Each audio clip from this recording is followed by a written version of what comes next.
Bonjour, je m'appelle Philippe Maris, je suis le directeur général de Maris Consulting. Je mets en œuvre la théorie de contrainte en général associée au Lean depuis plus de 30 ans, plus de 200 fois, dans tout type d'industrie et partout dans le monde, que ce soit pour concevoir ou fabriquer des voitures, des trains, des avions, des fusées, des hamburgers, etc. Donc après avoir regardé les problèmes qu'engendre le management de projet traditionnel, nous allons maintenant regarder la chaîne critique à travers ces trois piliers. Le premier, la planification, le deuxième, l'exécution, et la troisième, l'amélioration continue. Donc dans cette séance, nous parlons de la planification par la chaîne critique. Tout à travers cette vidéo, nous allons regarder un cas d'école. Donc je vais m'attarder un instant pour le décrire. Il est présenté ici sous forme de Gantt. On a différentes tâches qui sont réalisées par différentes ressources des personnes. Donc nous avons ici une première tâche de 8 jours qui est réalisée par Pierre, suivie par une autre tâche réalisée par Pierre de 4 jours, une troisième tâche par Simon de 4 jours, et ainsi de suite. Et nous avons donc cette partie du projet, une deuxième partie ici, une troisième là, qui se retrouve pour une toute dernière tâche et qui permet de terminer le projet. Ceci est donc pour commencer une présentation classique sous forme de Gantt, mais c'est peut-être déjà amélioré par rapport à vos pratiques. C'est ce que nous appelons un planning dynamique. Donc nous avons ce que je vais vous décrire ici n'est pas strictement lié à la chaîne critique. C'est des choses qu'on vous recommande même si vous gérez des projets de manière traditionnelle. Il y a le fait que les ressources se travaillent à temps plein sur les tâches. Donc nous refusons à faire des affectations partielles. Cette personne travaille 20% du temps sur ce projet. C'est pour ne pas planifier le multitâche. Voir nos vidéos par ailleurs sur les dégâts causés par le multitâche. Donc les ressources sont toujours identifiées. Ici c'est une personne, ça pourrait être un groupe de personnes. Toutes les interdépendances sont clairement identifiées. Il y a quelques règles comme cela de base qui sont importantes à noter. Le mot dynamique pour indiquer qu'en fin de compte rien n'est figé dans le temps avec une date et il va pouvoir évoluer de manière dynamique au fur et à mesure de son exécution. Cette présentation-là est en fin de compte tout à fait traditionnelle dans le sens où ce qui est en rouge ici est le chemin critique, n'est-ce pas ? Bien connu dans les basiques de gestion de projet. C'est la séquence de tâches qui, mis bout à bout, sera la plus longue et va donc déterminer la durée du projet. Et souvent, quasi systématiquement d'ailleurs, cette présentation des choses est faite sans prendre en compte la capacité des ressources.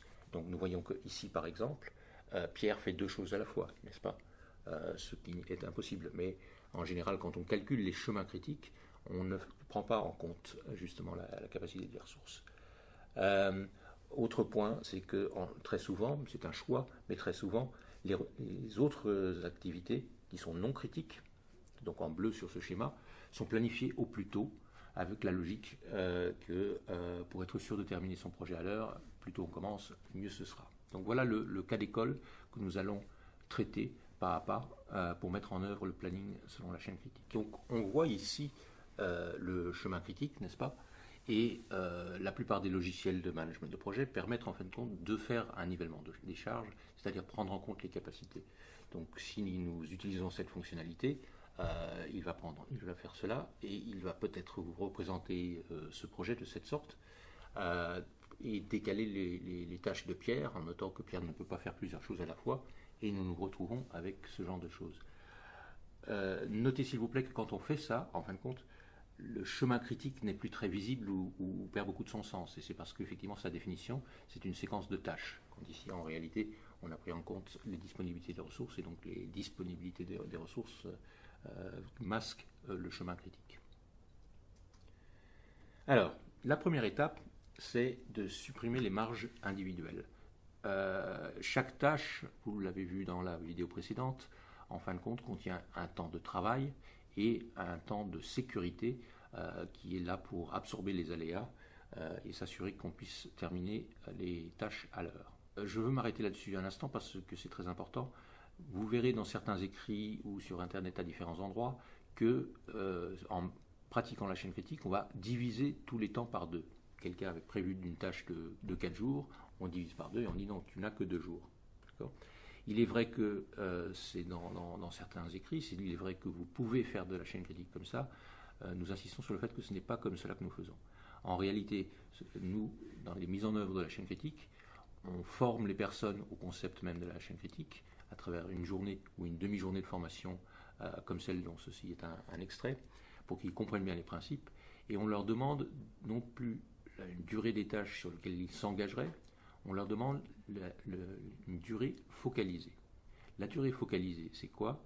C'est que pour cette tâche, on demande à l'acteur, imaginez que vous avez toutes les informations dont vous avez besoin pour travailler, un full kit, que vous êtes dans des conditions parfaites de travail, c'est-à-dire que vous n'avez que ça à faire, vous ne serez pas dérangé, on ne va pas vous changer vos priorités, vous allez le faire en monotâche, de manière très concentrée. Dans ces conditions, combien de temps ça vous prendrait?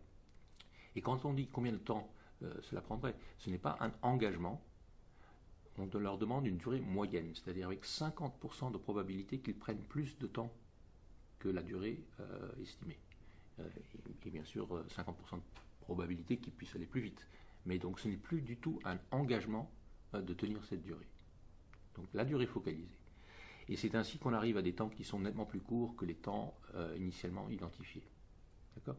Donc j'insiste là-dessus, on peut faire de la chaîne critique de différentes manières, et je comprends tout à fait les critiques qui disent que imposer de diviser par deux tous les temps, c'est du top-down, c'est un manque de confiance dans les collaborateurs, etc. Et c'est tout à fait critiquable, mais on peut faire la chaîne critique tout à fait différemment, et c'est ce que nous faisons, à travers de la pédagogie auprès de tous les différents acteurs, et d'eux-mêmes, ils donneront des temps qui sont nettement plus courts. En tout cas, c'est ce que nous recommandons. Et pourquoi est-ce que c'est possible, hein? C'est parce que quand on regarde en fin de compte qu'est-ce qui détermine une durée, c'est un peu plus compliqué que ça en a l'air. Déjà, le mot quelle est la durée de votre tâche, quelqu'un dit que ça va lui prendre 10 jours pour faire cette tâche. Ça pourrait être le temps sur lequel il s'engage entre le début et la fin, mais ce n'est pas nécessairement le nombre d'heures qu'il va travailler dessus à temps complet, dans de bonnes conditions, etc. Donc le mot durée est très dangereux parce qu'il peut vouloir dire plusieurs choses. Et quand on regarde ce que les gens font réellement dans les projets, on va découvrir qu'ils font malheureusement beaucoup d'autres choses que de produire pour le projet. Donc les opérations à valeur ajoutée ici en orange, c'est quand je travaille vraiment sur le projet, mais je vais avoir rajouté une marge de sécurité. Pourquoi? Parce que je sais que je vais perdre du temps en multitâche, je vais être obligé d'aller en réunion, je vais avoir des livrables incomplets qu'il faudra que j'aille retrouver, que je vais attendre une signature de quelqu'un, etc., etc., etc. Ceci est juste un exemple issu de notre expérience. Ça peut être différent selon les projets, selon les entreprises, etc. Donc voilà pour la durée. Nous devons aussi cerner la variabilité dans la durée des tâches. Et cette variabilité est très différente d'une tâche à une autre, d'un problème à un autre. Prenons deux cas extrêmes. Le premier, développement d'un produit pharmaceutique, test de stabilité. Eh bien, on met le produit dans un réfrigérateur pendant 12 mois et on regarde qu'est-ce qui s'est passé, si tout s'est bien passé. On ne peut pas varier les 12 mois, c'est une obligation légale de toute façon. Donc c'est 12 mois plus ou moins zéro. Pas de variabilité. Par contre, si vous êtes en train de concevoir une nouvelle pièce mécanique, la variabilité peut être conséquente.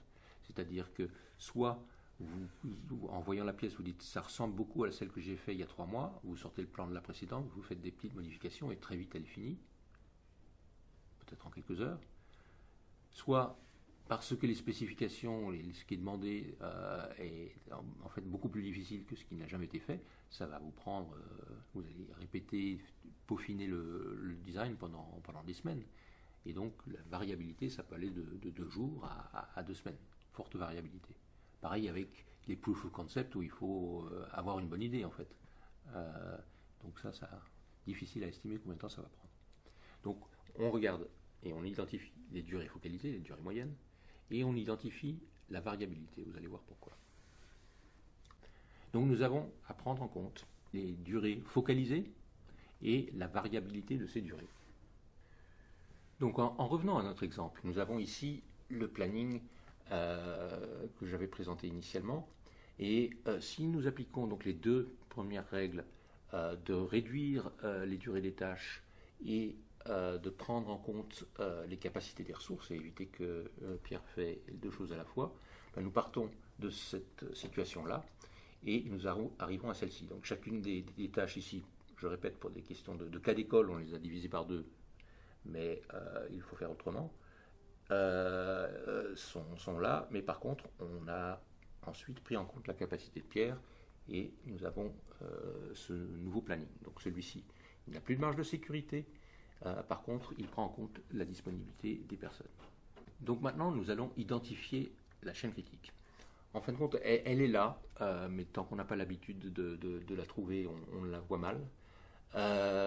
Et c'est en réalité ici, dans cet exemple, c'est-à-dire qu'on continue à prendre en compte la séquence des tâches, mais on prend en compte les dépendances de ressources et donc le fait que Pierre ne va pas pouvoir travailler sur plusieurs choses à la fois.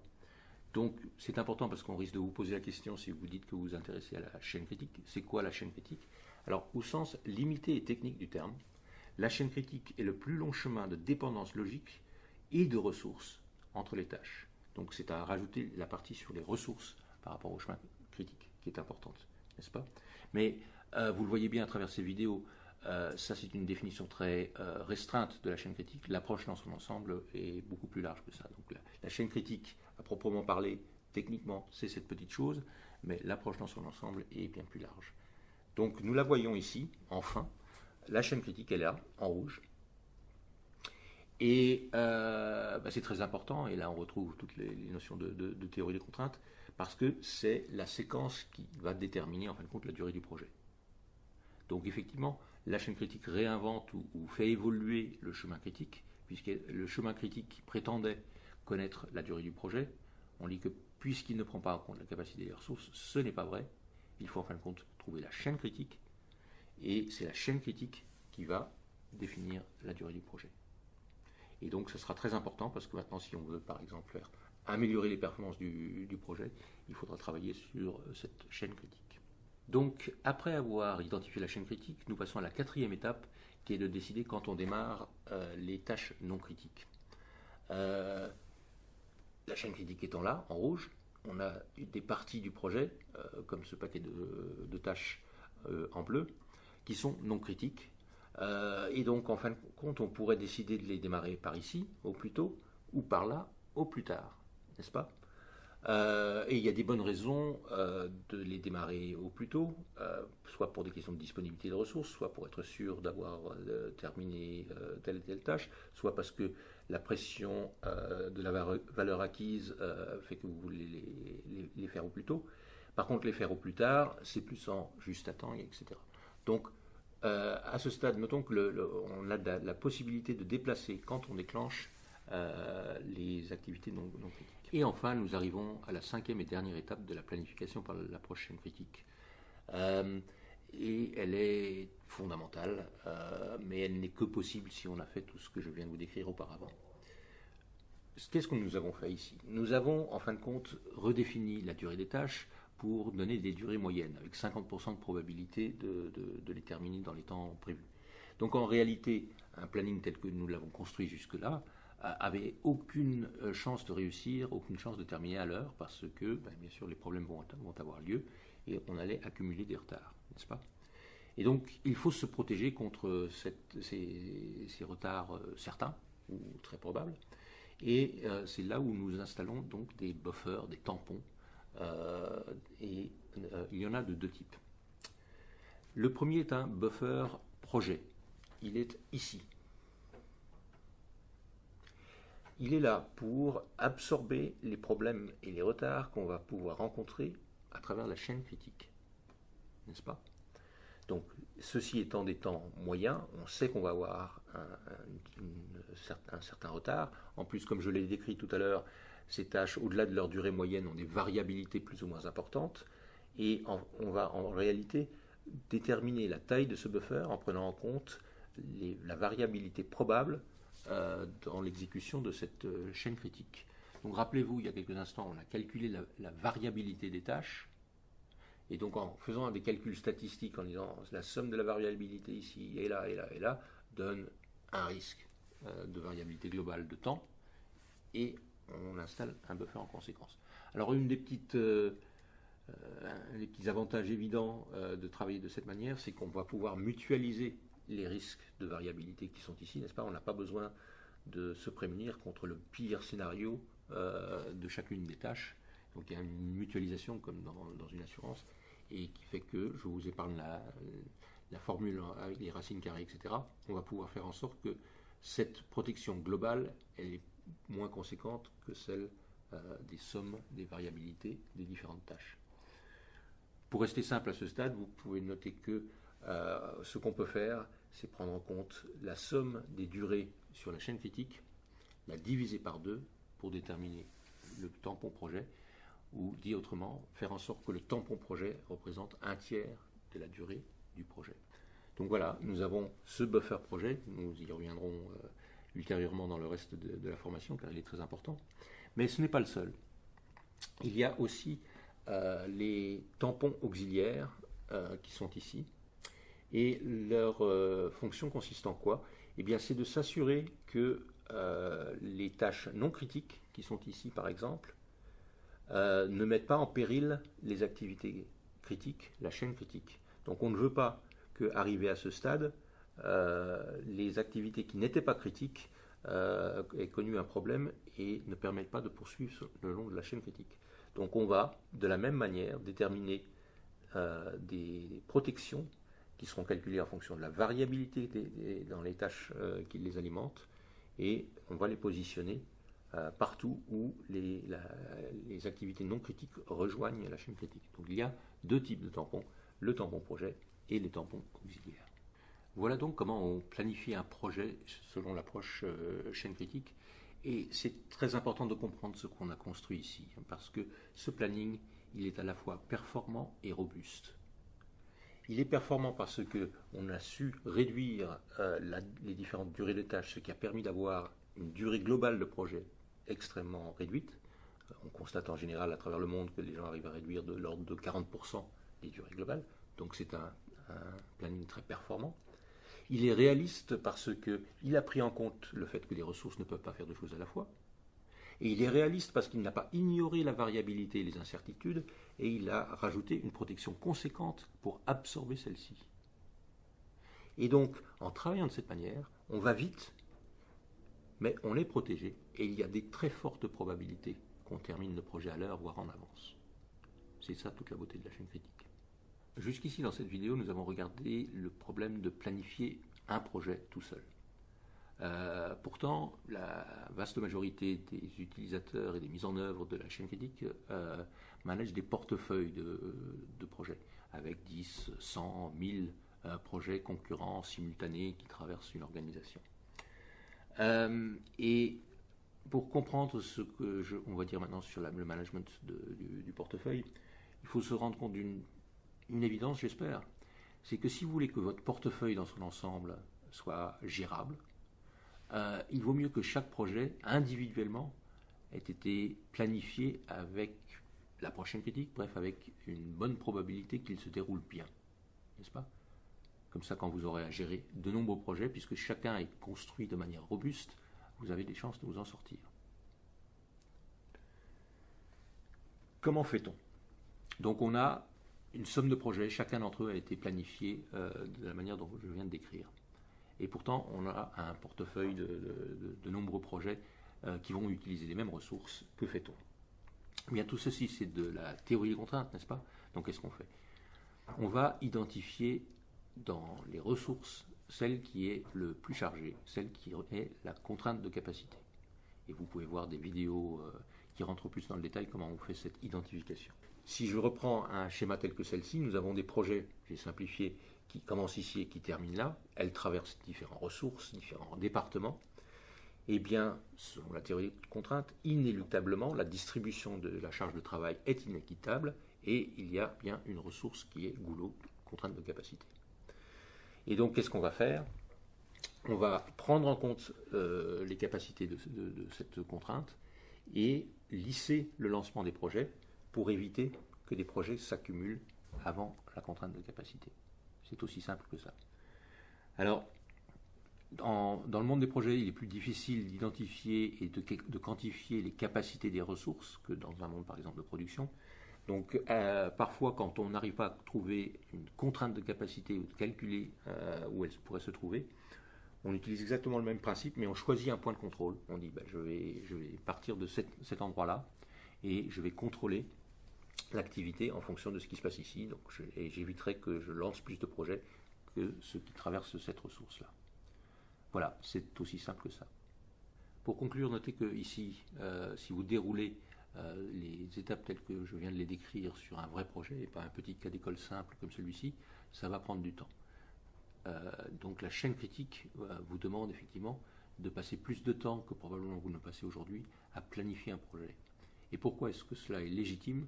Parce que si vous obéissez à ces règles et si vous les appliquez, vous allez produire des projets, des planifications de projets qui sont plus performantes et pourtant très robustes, et donc ce sera utile d'avoir ce référentiel lors de l'exécution que nous verrons dans la vidéo suivante. Voilà donc une brève synthèse de comment planifier un projet selon l'approche chaîne critique. Si vous voulez en savoir plus, n'hésitez pas à venir participer à nos formations d'une journée sur ce sujet dont cette vidéo est un très bref extrait.